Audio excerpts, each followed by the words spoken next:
Hey, painting students.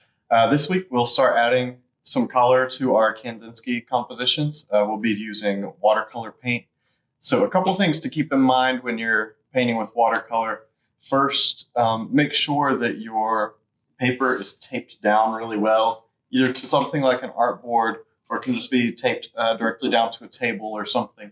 But something to keep that paper flat, because inevitably what will happen when you start to add water to the paper is the paper will start to kind of bubble up and will start to get waves in it and stuff. And so that will affect the way that your color flows around in the water. So you need to try to keep your paper as flat as possible. So push your paper down really flat when you tape it. Make sure you get any air pockets out of there. Make sure it's a nice smooth surface for your watercolor to be able to work on. Also, I would keep your paper just flat on a table surface instead of propped up like mine is. It just makes the watercolor easier to work with. For me, it's easier for me to demo things and to show you guys things if it's propped up, but the medium's actually easier to work with when it's laid down. So keep that in mind as well. So when we actually start to apply the watercolor paint, what you'll want to keep in mind with watercolor specifically, and most paints actually work the opposite of this, but with watercolors, you always want to work light to dark. A lot of times if you're working with acrylic or with oil, you'll be told to either work dark to light or to work mid-tones to dark and then to light. So lights usually last with any sort of paint except for watercolor. So watercolor, you need to work with light colors first. And the reasoning behind that is if you're working with acrylic or with oil, and you paint, let's say you do like an animal portrait of a horse or something. Maybe there's some highlights in the horse's hair, right, in the horse's mane. So you would paint the horse, you'd paint the shadows, and those highlights would be the very last thing that you put on. And you can do that with just something like a white paint or really pale brown or yellow paint. And you can paint that lighter color over top of a darker color. With watercolor, you can't do that. Once you put a darker watercolor down, a lighter watercolor will not go over top of it. So you want to make sure that you pick out the areas of this painting that are going to be the lightest, and you'll paint those first. So for me, something I know right off the bat that I want to be light is kind of this background area where you'll still kind of see the paper. I want it to have some color, but I want it to just be a really light, probably like a pale yellow brown. I'm thinking kind of make it look like aged paper. So some paper with some yellowing to it. So kind of in between these shapes and stuff, I'm going to be putting a really light wash to start with. Something else that comes to mind just as I'm looking at the composition, I have this really big quadrilateral shape in the center of the page. I'll probably want to keep that shape fairly light as well because of the size of that shape. Given that shape's size, if I make it one of the darker elements in the painting, then basically all the attention when someone looks at this painting is going to come to this one dominant shape with this dark color. So if I keep it a light color, right, then I can draw attention all around the page to some of these other elements on the page. So that's a couple of things I know right off that I want to do light, and so I'll prep some paints and I'll start to do those. So I'm going to do this background. I'll do it a pretty light wash, probably some sort of yellow, and this large shape in the center. I'm going to do a light wash. I haven't decided on a color yet, but we'll see what unfolds there. So that's just a place to start. So make sure you're thinking about your lightest areas. If you want to keep any areas pure white, you need to make sure that you're conscious of that too, and that you plan accordingly. If you get any water in those pure white areas, what can happen and probably will happen is that some of your paint will touch that water eventually, and you'll end up accidentally getting color in an area that you want to stay white. If you want to keep an area white using watercolor, you need to keep that area dry. So plan for that too. You could even tape it off if you needed to, if there's something you know you're going to want to keep pure white. Right now, there's nothing on here that I think I want to keep pure white, so I'm just going to go in with these yellows to get started. And then we'll move on. I'll zoom this in a little bit so you guys can see what I'm doing.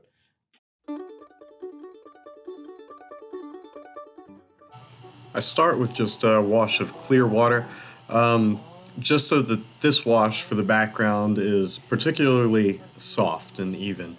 I don't want this color to really stand out or be that strong. So I'm doing this intentionally. I want this color in the background to be pretty weak.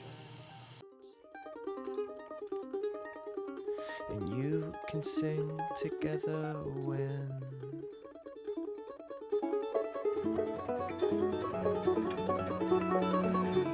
it's on. Pretend you love it because you love them. You'll also notice that I'm painting right over top of some of the other shapes that I've made. I'm doing that because this color that I'm putting down right now is the weakest and lightest color that I'm going to use, and so those other colors for the other shapes can be placed right over top of this after this is dried.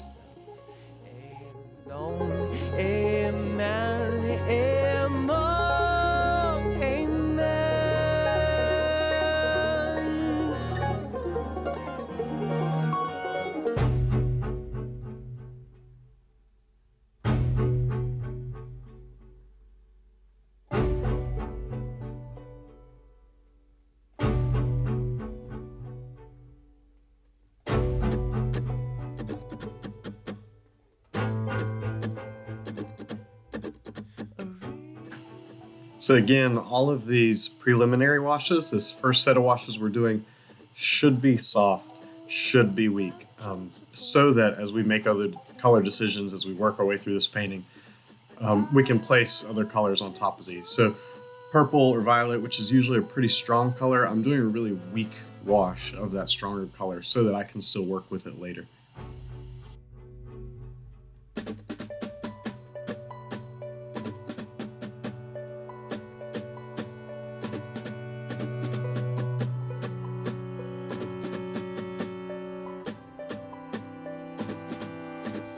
A smoke machine, a swinging thurible, it was hard to see. This is our first example of layering. You can see I'm putting the blue watercolor paint right over top of the yellow I've already painted. It's also overlapping some of the violet, but you can still see that yellow and that violet through the blue.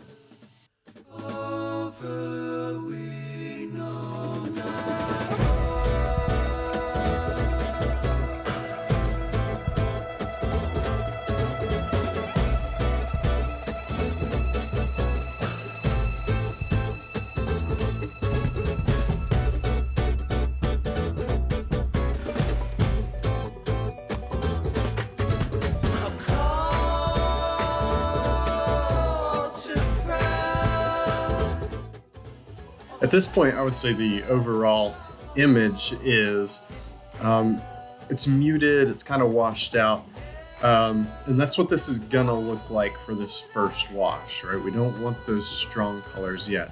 So this is what I'd like to see in your initial washes, is go light, and then you build up your vibrance in your colors, and you build up the strength of your values.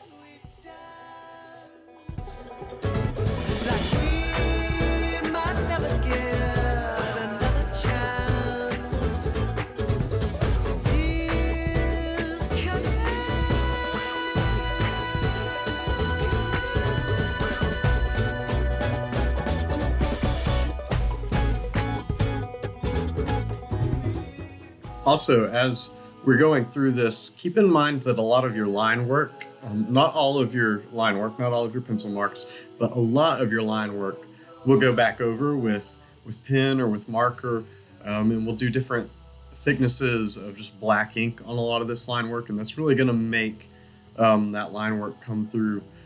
It's going to be a really strong element to this at the end, but we have to save that for the end. You don't want to put watercolor over top of ink because then your ink will just run.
This will do it for this week as far as preliminary washes. Next week we'll build more washes and we'll start to add some ink.